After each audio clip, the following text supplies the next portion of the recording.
আপনারা এই বালতির ভিতর দেখতে পাচ্ছেন যে চিংড়ি মাছগুলো, এগুলো বেনামি চিংড়ি। এদের বয়স আজ 20 দিন।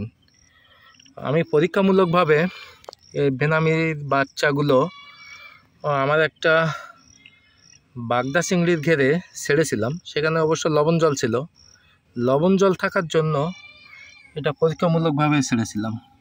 20 দিন বয়স। এদের খাদ্য ছাড়া, আমি এদের কোনো খাদ্য দেইনি, খাদ্য ছাড়া দেখেন যে কত সুন্দরভাবে বেড়ে উঠেছে।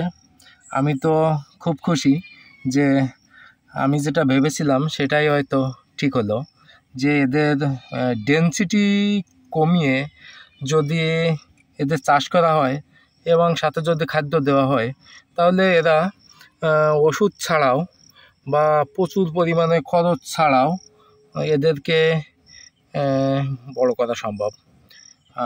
এরিয়েটর ছাড়াও এদের স্বাস্থ্য বা বেড়ে ওঠা খুবই ভালো।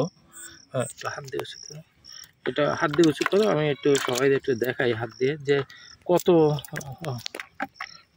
লাভ দিয়ে পড়ে গেল কোথায়। হ্যাঁ পাইছো।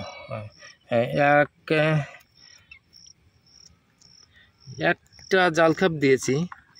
এটা কি বাগদা চিংড়ি না? ওটা না, ওটা বাগদা, ওইটা বাগদা, ওইটা বাগদার বাচ্চা।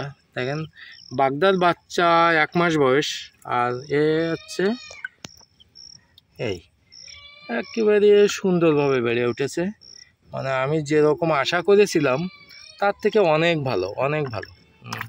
আপনারা যদি ইচ্ছা করেন যে ডেনসিটি কমিয়ে খরচ কমিয়ে চাষ করবেন, তাহলে লবণ পানিতে আপনারা এগুলো চাষ করতে পারবেন অনায়াসে। একটু পরিচর্যা করলে আরও ভালো হবে।